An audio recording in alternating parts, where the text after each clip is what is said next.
எரிசக்தி 2036ஆம் ஆண்டுக்குள் $1.5 டிரில்லியன் பொருளாதாரம் எனும் அரசின் தொலைநோக்க பார்வையின் இலக்கை அடைவதில் எரிசக்தி துறை பங்களிப்பு அவசியமாகும்.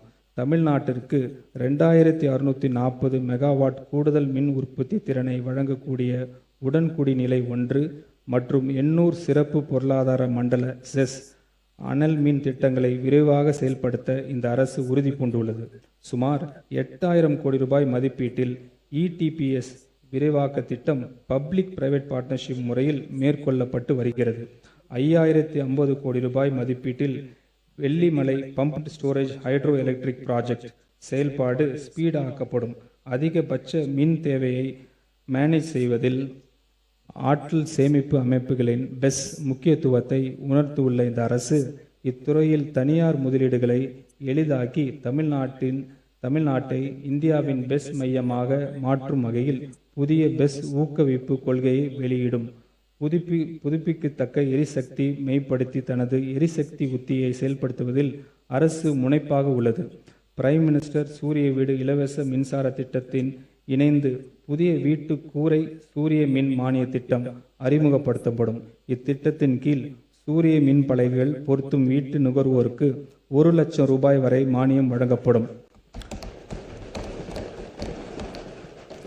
இது அவர்களின் மின்சார கட்டணங்களை பெருமளவு குறைப்பதுடன் புதுப்பிக்கத்தக்க எரிசக்தி பயன்பாட்டின் மூலம் பசுமை மற்றும் நிகழ்வை சாத்தியப்படுத்தும். இத்திட்டத்தினை செயல்படுத்த 50 கோடி ரூபாய் நிதி ஒதுக்கீடு செய்யப்படுகிறது. சென்னை மாநகரில் உள்ள அனைத்து நுகர்வோர்களுக்கு மாநிலத்தின் பிற பகுதியில் உள்ள 50 லட்சம் தொழில் மற்றும் வணிக நுகர்வோருக்கு ஸ்மார்ட் மீட்டர்ஸ் அமைக்கும் நடைமுறை அறிமுகப்படுத்தப்படும். 2035-36ஆம் ஆண்டுக்குள் அதிகபட்ச மின் தேவையின் அளவு 37,000 மெகாவாட்டாக கடக்கும் என மதிப்பிடப்பட்டுள்ளது. இதன் மின் உற்பத்தி அலோகேஷன் அண்ட் டிஸ்ட்ரிபியூஷன் முதலீடுகளை வேகப்படுத்த வேண்டிய அவசியம் ஏற்பட்டு உள்ளது. மாநிலத்தின் டிஸ்ட்ரிபியூஷன் ஸ்ட்ரக்சரை வலுப்படுத்தக்கூடிய மிக முக்கிய திட்டமாக கோயம்புத்தூர் அரியலூர் 765 765 கிலோவாட் மின் பகிர்மான பாதை திட்டம் 4000 கோடி ரூபாய் செலவில் PPP முறையில் செயல்படுத்தப்படும். மேலும் சென்னை மாநகர் மற்றும் அதை சுற்றியுள்ள பகுதியில் மிக உயர் அழுத்த மின் பகிர்மனை திறன் 1390 கோடி ரூபாய் செலவில் பலப்படுத்தப்படும். தமிழ்நாட்டின் தென் மண்டலத்திலிருந்து பசுமை எரிசக்தியை கொண்டு செல்வதற்கு மிக முக்கியமாக விளங்கும் 1187 கோடி ரூபாய் மதிப்பிலான பசுமை எரிசக்தி வழித்தடத்தின் 2ஆம் கட்டம் மற்றும் 1640 கோடி ரூபாய் மதிப்பிலான விருதுநகர் கோயம்புத்தூர் 765 கிலோவாட் மின் பகிர்மன திட்டங்கள் செயல்பாட்டு அரசு வேகப்படுத்தும். 11,760 மெகாவாட் புதுப்பிக்கத்தக்க எரிசக்தியை கையாளக்கூடிய 6,884 கோடி ரூபாய் மதிப்பிலான பசுமை எரிசக்தி வழித்தடத்தின் 3ஆம் திட்டத்தை செயல்படுத்துவதற்காக தேவையான நிதி உதவியை பெறவும் அரசு நடவடிக்கை எடுக்கும்.